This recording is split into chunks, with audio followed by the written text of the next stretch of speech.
시청자 여러분 안녕하십니까? 이준석 후보가 당대표가 되든 안 되든 이준석 돌풍은 한국 정치사에 하나의 충격적인 사건으로 기록될 것입니다. 기세가 만만치 않습니다. 제가 3번에 명기를 했습니다마는 지난 예비 경선 때 대구 경북에서도 두 개의 여론조사 중에서 하나에서는 주호영 의원을 누르고 1등을 차지한 걸로 나타나고 있습니다. 국민의힘 책임당원의 55%를 차지하고 있는 대구 경북. 자, 그렇다면 당원의 비중을 70%로 높여서 치르는 본선에서도 결코 이준석 후보가 크게 불리하지는 않을 것이라는 분석이 가능해집니다. 이준석의 바람. 윤석열 전 검찰총장 측은 이준석 돌풍을 긍정적으로 보고 있다라는 분석과 보도도 나오고 있습니다. 제가 지난번 동영상에서 말씀드렸다시피 이준석의 돌풍은 여러 가지 측면에서 윤석열 전 검찰총장에게 유리하게 작용할 것이다.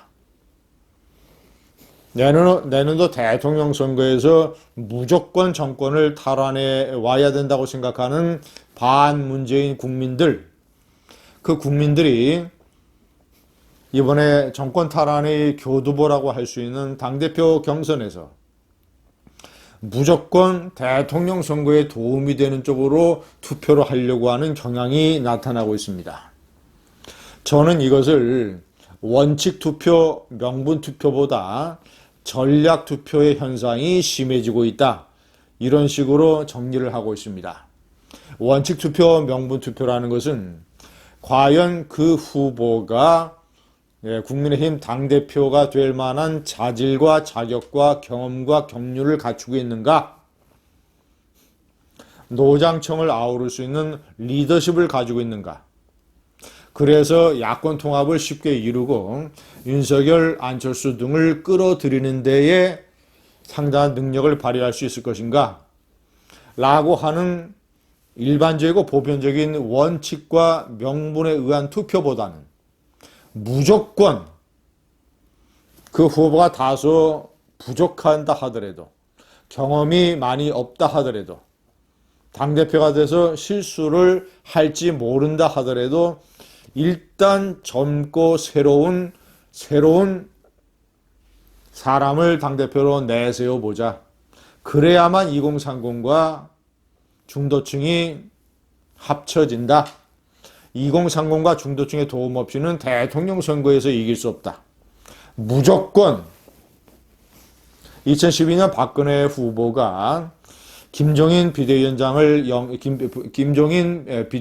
부위원장을 영입을 해서 이른바 경제민주화, 좌클릭, 복지정책, 자, 이런 것을 추진했었고, 그리고 당시에 이준석 젊은 20대 비대위원을 영입을 했던 이런 카드, 2030과 중도층으로 외연을 확장해야만 정권을 잡을 수 있다. 그렇다면 이준석 후보라는 인물이 경험이 노장파들에 비해서 많지 않고 국회의원에 당선된 적도 없고, 그리고 그가 TV 토론에서 말은 잘하지만 과연 내공과 문제 해결 능력을 갖추고 있는가?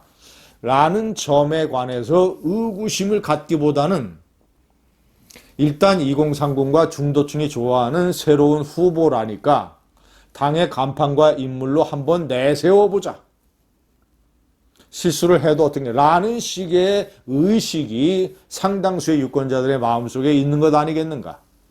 그것이 표심으로 나타나서 예비 경선에서 대구 경북에서조차 1등을 하는 결과가 발생한 것 아니겠는가라는 조심스러운 분석을 해봅니다. 시청자 여러분, 이준석 돌풍은 민주당과 좌파에게 일종의 쇼크로 나타나고 있습니다. 노골적으로 자존심이 있으니까 민주당이 히스테릭한 반응을 보이지 않지만 조응천 의원이 밝힌 글을 보면 얼마나 그들의 고민이 깊을 수 있는 것인가를 잘 보여줍니다. 국민의힘은 이준석 전 최고위원 돌풍으로 활력이 만발하고 있다. 반면 우리는 다시 조국의 시간이라는 수렁에 빠질 수는 없다. 조국의 시간은 조국이 쓴 책의 제목입니다. 자, 이 두 개를 거론하면서 대선 승패를 가늠할 분수령으로 꼽힐 수 있다. 자, 이준석 후보가 1등을 한 것을 놓고 내년 대선에 대한 저들의 절박함과 간절함을 실감했다. 제가 조금 전에 말씀드린 분석과 조홍천 의원의 걱정이 일치합니다. 이준석 체제가 제대로 작동된다면 어쩌면 국민의힘이 민주당의 대안정당으로 인식되는 수준을 넘어 한국 사회의 부조리와 모순을 해결하라는 국민의 요구에 대한 대답으로 여겨질 수도 있다는 두려움으로 다가온다. 라고 얘기를 했습니다. 자, 반면 민주당에 대해서는 변화의 의지가 있는지 의구심이 든다.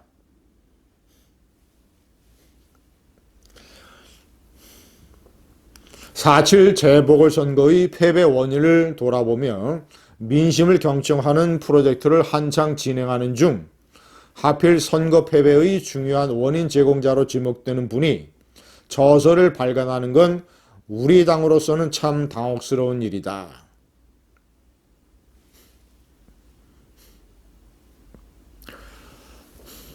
(2007년) 이명박 박근혜 대선 경선 이후 14년 만에 국민의힘은 이준석 돌풍으로 국민적 관심을 받아 활력이 만발했지만 우리 당은 다시 조국의 시간이라는 수렁에 빠져들 수는 없다.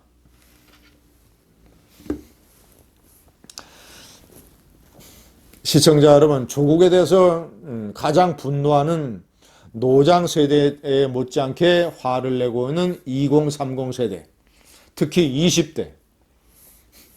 20대가 이쪽 야권에서는 이준석에게 표를 몰아주고 있습니다. 제가 3번의 명기를 했습니다만은 이준석은 선거 캠프도 없고 캠프 사무실도 없고 차량을 이용하지 않고 KTX나 지하철 같은 대중교통 수단을 이용합니다. 세 번째, 한 번 보내는데 수백만 원이 드는 문자 홍보 이것도 하지 않는다고 합니다. 이준석이 이번에 당대표 경선에 모을 수 있는 정치 후원금, 선거법상, 정치자금법상 1억 5천만 원인데 순식간에 모였다고 합니다. 절반이 주로 젊은 사람들이 내는 10,000원짜리.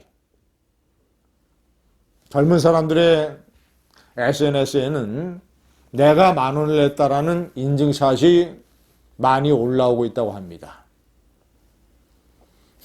그런 2030이 가장 분노하고 있는 조국. 조국이 조국의 시간이라고 하는 뻔뻔함의 극치에 해당되는 책을 내고 일부 강성 친문 친조국 대깨문들은 그 책을 사보겠다고 줄을 서고 이런 상황이 이준석 돌풍에 비교되어 민주당의 쇼크로 작동을 하고 있습니다. 정세균 대선 주자가 공격을 했던 이준석에 대한 장유유서론, 장유유서, 노장과 소장 간에는 질서가 있어야 한다. 이것이 현재까지는 이준석 돌풍에 먹혀들지 않고 있습니다. 희한한 현상이고 무조건 새로운 것으로 바꿔야 된다라고는 반문재인 유권자들의 절박함. 텔레비전 토론을 포함을 해서 이준석 돌풍, 이준석이 과연 꺾일 것인가? 아니면 계속 치고 나갈 것인가? 많은 화제거리가 우리를 기다리고 있습니다. 감사합니다.